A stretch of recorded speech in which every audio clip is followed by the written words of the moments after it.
Hello and welcome to Learn English Elementary Podcast number 3. My name's Ravi. And I'm Tess. I'm from London and Ravi's from Manchester. And we're your presenters. And there's one more important person for you to meet, our producer, Gordon. Say hello to everyone, Gordon. Hello! And how are you today, Gordon? Very well, Tess. And you? I'm fine. Good. We'll speak to Gordon again later in the show. Ooh, you're very smart today, Ravi. Is that a new shirt you're wearing? Yes, lovely, isn't it? But you told me you're trying to save money. You said no more new clothes. Well, I know, but, well, you know me, Tess. I saw it in the shop and I liked it, so I had a look at it. But they didn't have my size, so I thought, oh well, never mind. And then I looked again and they did have my size. So I thought, well, I'll try it on, but I won't buy it. And then I tried it on and of course it looked fantastic. And the shop assistant said it looked really good. And I still thought, no, I won't buy it. And then I looked at the price and it was quite expensive, so I thought, no, I can't buy it. And then the shop assistant said that it was in the sale. Last week it was £80, but this week it was only £40. That's half price. So I bought it. £40 for a shirt? But look at it. It's a great shirt. We have to dress well now, Tess. We're celebrities. This is a podcast, Ravi. It isn't MTV. Nobody can see you. Ah, that's true. But I feel well dressed. That's the important thing. Now, let's move on to our I'd Like to Meet section. In this part of the podcast, we ask people a simple question. Which famous person, dead or alive, would you like to meet? And we ask them to explain why.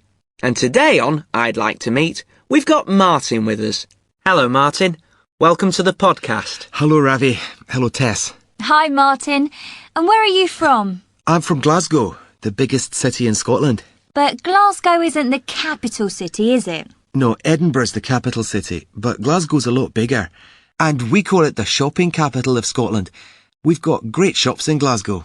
It's a great city. I'd like to visit sometime. I'm the king of shopping. Ask Tess, she knows. It's true. Now it's time for the question. So, Martin, which famous person, dead or alive, would you like to meet? I'd like to meet Jonathan Ive. Jonathan Ive? I don't know who he is. Not very many people know his name. He's English, but he works for Apple, the computer company. He joined the company in 1992.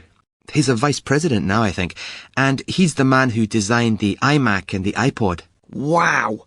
The man who invented the iPod? No, he didn't invent it. He's a designer. He designed it. He's designed other things too, of course, but the iMac and the iPod are my favourites. They're design classics. OK. And why did you choose Jonathan Ive. Jonathan Ive to talk about today? Well, I'm a student and I study design, industrial design. And for anyone who studies industrial design, well, Jonathan Ive is the king. You know, he's a genius. He's the most important industrial designer in the world. The most important thing for industrial designers is function. You know, what something is used for, what it can do. And with computers, speed was the most important thing. Nobody cared what they looked like. People just wanted them to be fast, really fast. But when Jonathan Ive designed the iMac for Apple, he designed something beautiful. And people loved it. It was still a good computer and very easy to use, but they also loved the way it looked. The round shape, the colours, and they all bought it. It was very, very popular. I got my first iMac in 1999. It was orange, bright orange. It was beautiful. And I think that was the moment when I first decided to be a designer. And what about the iPod? Well, the iPod looks fantastic too. It's another example of perfect design. First, it's a fantastic idea. It changed the way that millions of people listen to music. Even the Queen's got an iPod. And then it's really easy to use. And finally, it's incredibly beautiful. It's beautiful to look at. That's what perfect design is. And that's why he's my hero. And is there a special question that you'd like to ask Jonathan Ive? I'd like to know why he doesn't want to be famous, why he doesn't like publicity. Perhaps he's shy, but he never talks about his personal life. He never goes to social events. You never see his picture in magazines. Everyone in the world knows the iMac and the iPod, but nobody knows the name Jonathan Ive. I suppose I'd like to ask him how he feels about that. Well, I've learnt something today. So have I. Thank you very much, Martin. You're welcome. I'd like to know what the Queen listens to on her iPod. Yeah. And don't forget, we'd like to hear from you, our listeners. Tell us which famous person, dead or alive, you'd like to meet and why. Email us at learnenglishpodcast@britishcouncil.org. That's learnenglishpodcast, all one word, at britishcouncil, all one word, .org. That's O-R-G. OK, now it's quiz time. Every week we'll have a little quiz to make you think. This week it's another 10-second quiz. It's very easy. We give you a topic and you give as many answers as you can in 10 seconds. For example, if we say things that are blue, you can write down the sky or the sea, as many words as you can think of in 10 seconds. Our two players today are Marina. Hello, Marina. Hello. And Ricky. Hi, Ricky. Hello. And could you tell us a little bit about yourselves? I'm Ricky, you know that. And I'm from Croydon, south of London. And I'm 17. And I'm Marina. I'm 16 and a half and I'm from Croydon too. We're at the same school. And now for the game. Do you both understand what to do? Yeah. OK, let's start. You've got 10 seconds to write down things that are yellow, OK?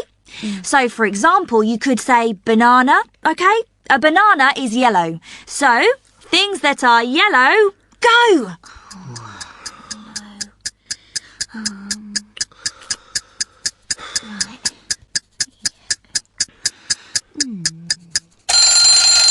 OK. Marina, how many have you got? 6. And how about you, Ricky? Only 5.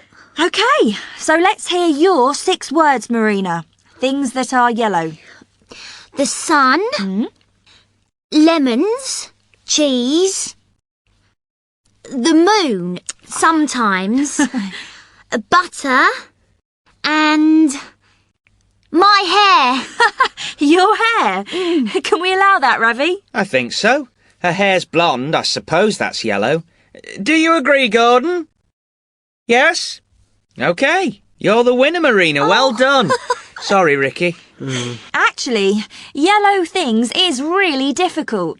Can you think of any more, Ravi? Well, when Marina said butter, I thought of margarine, but yes, a very difficult quiz. So, well done to both of you. But congratulations to Marina, our winner. Thanks, Tess. Bye. Bye. Thanks, Marina and Ricky. And as usual, if any of you listening have a good game we can play in quiz time, write to us and let us know. The address is learnenglishpodcast@britishcouncil.org. Don't forget, we'd love to hear your ideas for games we can play. What's next, Tess? The next part of the podcast is called Our Person In. Every week we listen to people in interesting places all over the world tell us something about life in the country they're in. Today, it's Bob Harrison's turn. Bob lives in South Africa, and he's going to tell us about a very unusual musical instrument. Bob is our man in South Africa.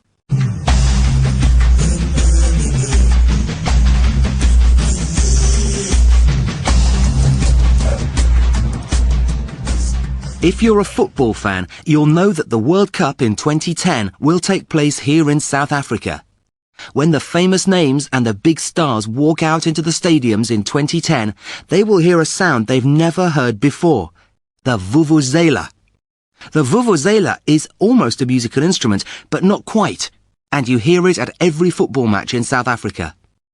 It's about a metre long, and it sounds a bit like an angry elephant. When you hear a stadium full of fans blowing their vuvuzelas, the sound is something you'll never forget. Football is very popular in South Africa. The stadiums fill up early with fans, especially when the South African national team, called the Bafana Bafana by their fans, are playing. The smell of food is everywhere. Barbecued chicken or beef are very popular choices for football matches. And everywhere the sound of vuvuzelas. Not everyone loves this strange music. Some fans say they've stopped going to matches because the noise is so awful and so, well, noisy. But as for me, well, I like it. I think it makes football matches in South Africa different from anywhere else in the world. The only thing is, I can't play the vuvuzela. When I blow, it doesn't sound like an angry elephant so much as a bored bee. I need to practice before 2010.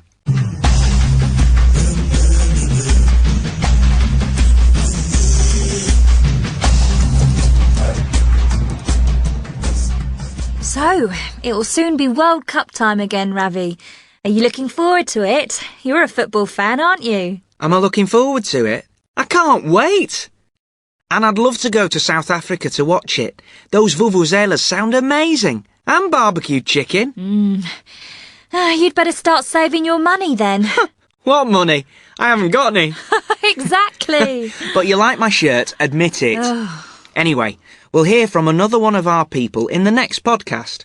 Or, if you'd like to write in and tell us something interesting about your city or town, we'd love to hear from you. You can send it to us at learnenglishpodcast@britishcouncil.org. Now it's time for your turn. In this part of the show, we go outside to find out what people think.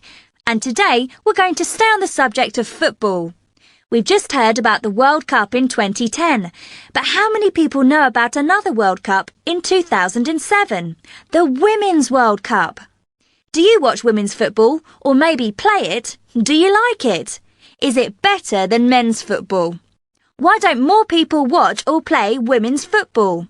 Why is men's football so much more popular than women's football? So, here's the question for today. Why don't more people watch women's football? Good question, Tess. Why don't more people watch women's football? Let's listen to the answers. Well, I don't watch women's football because I don't like football, and that's that. All the football fans I know are men, so of course they like to watch men play. They'd only want to watch women if they were, attractive, wearing little tight T-shirts and very small shorts. That's most men's attitude. I can't understand why women want to play football anyway. It's a ridiculous game. Don't they have anything better to do with the time? I think it's just traditional in a lot of countries that football is a man's game. I used to play football. We call it soccer. At home in the States, actually. It's really big there. Girls and boys play together at school. There are about 7 million women who play regularly in the States. I think it's because your football is quite new as a sport in the States, so we don't really see it as a man's game. We don't have the same tradition. It's a game for everybody. I love watching women's football. I play at school.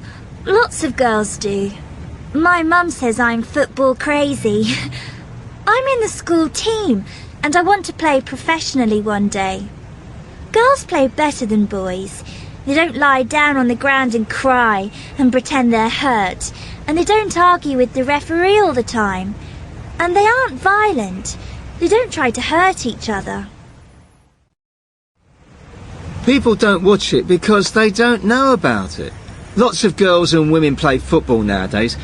The problem is getting people to pay to watch it. We need to take women's football more seriously. We need advertising and companies to sponsor games and teams. We need a proper professional women's league with good paying conditions. We need to see more games on television. Then people might be more interested. People don't watch it because it isn't very good. It's as simple as that. I've watched some women's football and to be honest, they don't play very well. They're slower than men. They aren't as good technically. The games are boring. Men's football is good to watch. Women's isn't. Maybe that will change in the future, but at the moment, well, I certainly don't want to watch it. Interesting. What do you think, Ravi? Well, to be honest, I've never watched a women's football game, But now I think I will, just to see what it's like. Me too. I agree. And what about you? Do you have an opinion about this question? We'd love to know what you think. Why don't more people watch women's football? Or do you have an idea for a different question that we could ask on your turn? Send us an email at learnenglishpodcast@britishcouncil.org and we can ask your question. OK, now it's time to meet Carolina again. Carolina is from Venezuela and she's visiting Britain for the first time.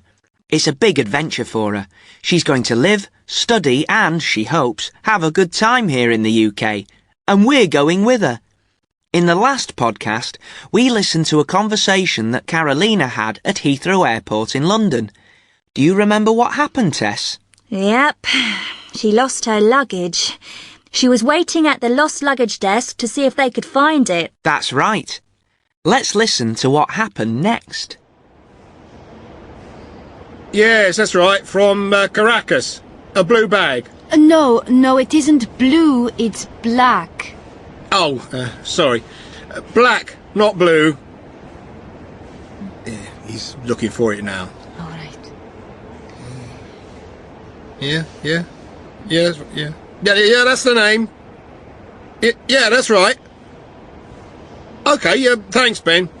Have you found it? Is it my bag? Yes, this is your lucky day. Oh. One of the baggage handlers is bringing it up now, so you can identify it. Oh, thank you so much.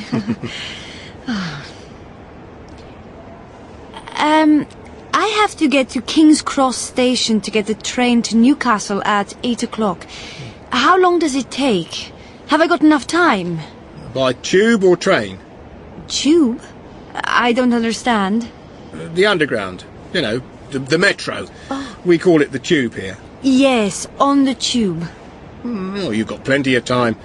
The tube takes about an hour. Probably less at this time of the evening. Oh. Don't worry, it's very easy to find the station. Just follow the signs. Here you are, love. One black bag from Caracas. Oh, yes, that's mine. Thank you. Could you sign your name here? And, Excuse me, could you tell me which train goes to King's Cross Station, please? Piccadilly line, miss. The dark blue one on the map. Just follow the signs to the platform. You want an eastbound train, you're going east. And do I need to change trains? No, Heathrow and King's Cross are both on the Piccadilly line. You don't need to change. Thank you. Miss? Yeah? You need to buy a ticket first. You can't go into the station without a ticket. Oh, okay. The ticket machines are over there. Oh, thank you. But I haven't got any English money yet. I didn't have time to change any in the airport. The machines take Visa or MasterCard. Oh, good. I've got a Visa card. Thank you. Then you just put your ticket into the slot to go through the turnstile over there. Right. Put your ticket in and you'll see a green light. Then you can go through. And look after your ticket, don't lose it. You'll need to put it into the slot again when you leave the tube station at King's Cross. Okay. Thank you for your help. So Carolina found her luggage in the end. Lucky girl. I lost a suitcase once and I had to wait 10 days to get it back. You? No clothes for 10 days? How did you live? I had to buy some new ones, of course. So it wasn't a completely terrible experience then? No, not really. Are you ready for me? OK, Gordon. Right, it's time for Gordon's joke. What have you got for us today, Gordon? A good one, as usual. Are you ready? Go ahead, Gordon. A man went into a pet shop one day. "I'd like a parrot that talks," he said. The shop assistant said, "I'm sorry, sir, but you have to teach your parrot to speak." So the man bought a parrot and took it home with him. A week later he went back to the pet shop. "My parrot still doesn't speak," he said. "Oh, really? Well, perhaps he's bored. You should buy this little swimming pool. He can have a swim, and then he might talk," explained the shop assistant. So he bought the swimming pool and went home. The next week the man came back again. "He's still not talking," he said. Oh dear. By this mirror, he'll swim in the pool, get out and look at himself, then talk. So, the man bought the mirror and went away. A week later, he came back a final time. "My parrot is dead," he said. "Oh dear, I'm very sorry about that, sir. But tell me, before he died, did he say anything?" "Yes, he did, but only one thing." "Really? What was that?"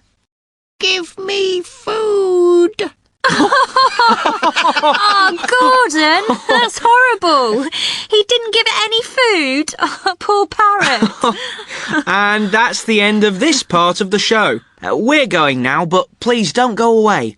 After this little break, you're going to hear Tom, our English teacher on the podcast. After every show, Tom talks about the language you heard and gives you ideas to help you learn. So stay with us, but I'll say goodbye now. See you next time. Bye. And don't forget to send us your emails.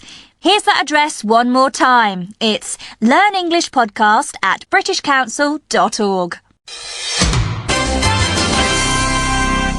You are listening to a Learn English elementary recording from the British Council. Hi, my name is Tom. You'll hear from me at the end of every podcast. I'm going to talk about some of the language that you heard in the podcast and talk about ways to help you learn English. In the last podcast, we talked about using can you for a request, to ask someone to do something. Listen. Excuse me, can you tell me where the lost luggage office is, please? Today we listened to Carolina at the underground station asking someone to help her. Listen to what she said. Excuse me, could you tell me which train goes to King's Cross Station, please? Piccadilly line, miss. Carolina says, could you? We use can you or could you when we're talking to friends or people that we know well. But we often use could you with people that we don't know very well, when we want to be very polite. Here's another example at the airport. Here you are, love. One black bag from Caracas. Oh, yes, that's mine. Thank you. Could you sign your name here? And, The man at the lost luggage desk uses could you to Carolina because he is being polite. Listen to the pronunciation. Could. Could. You spell it C-O-U-L-D, but the letter L is silent. Could. Now listen to the words together. Could you? The individual words are could and you, but when we say them together we say could you. We do this a lot in English. Here's another example. When we ask a question in the past, we can use did you. The individual words are did and you, but together we say did you. A good learner's dictionary will tell you how to pronounce individual words like could. It uses special symbols, but it doesn't tell you how words sound when we put them together. It's a good idea to make a note of the pronunciation of common phrases like could you or did you. You can use words and sounds from your own language. This will help you to remember how to say them. There's another thing I noticed in the same dialogue. Listen to it again and notice what the man says when he gives Carolina her bag. Here you are, love. One black bag from Caracas. Oh, yes, that's mine. Thank you. could you sign your name here? And, He called her Love. Do you remember the old lady at the airport who called Carolina dear? Love is very similar. Older people might call you Love sometimes, even if they don't know you. They're just being friendly, so don't think it's strange. Now, let's talk about something different. The verb look. Listen to Ravi and Tess. £40 for a shirt? But look at it. It's a great shirt. Ravi is using look in the usual way. He wants Tess to look at his shirt carefully to see how nice it is. Now listen to look in this section about Carolina's lost bag. sorry. Black, not blue. Yeah, he's looking for it now. All right. The man used look for. He isn't looking at Carolina's bag. He doesn't know where it is. He's trying to find it. That's what look for means, to try to find something. The meaning of look changes because of for. Now listen to another section about Carolina's ticket. How is look used here? And look after your ticket, don't lose it. You'll need to put it into the slot again when you leave the tube station at King's Cross. The man tells Carolina to look after her ticket. He means take care of it, don't lose it. The meaning of look changes because of after. So, look at, look for, and look after all have different meanings. There are lots and lots of verbs like this in English, verbs that change their meanings. Look is just one example. Some people call them phrasal verbs, and some people call them multi-word verbs. In the first podcast, I talked about keeping a vocabulary notebook. Use your notebook to make a note of any multi-word verbs that you notice. You can usually understand their meaning in a sentence, or you can use a learner's dictionary. For example, you can keep a page of your vocabulary book just for look, and make new pages for other verbs when you come across them. There you are, another example. Come across means to find something accidentally, when you aren't trying to find it. So, now you can start another page for come. Now for something different. Do you remember the name of the strange musical instrument that they play at football matches in South Africa? Listen. When the famous names and the big stars walk out into the stadiums in 2010, they will hear a sound they've never heard before. The vuvuzela. The vuvuzela is almost a musical instrument, but not quite, and you hear it at every football match in South Africa. Yes, it's the vuvuzela. But I'm not really interested in the name. I want you to notice that he says the vuvuzela. In English, we use the with the names of musical instruments. So we say, I can play the piano, or can you play the guitar? This may be different in your language, so try to remember it. That's nearly the end.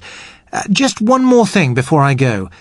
Here's a phrase that I'd like you to try and use this week. It's another multi-word verb with look, so you can add it to your look page in your vocabulary notebook. Listen to Ravi and Tess talking about the 2010 World Cup. So, it will soon be World Cup time again, Ravi. Are you looking forward to it? You're a football fan, aren't you? Am I looking forward to it? I can't wait!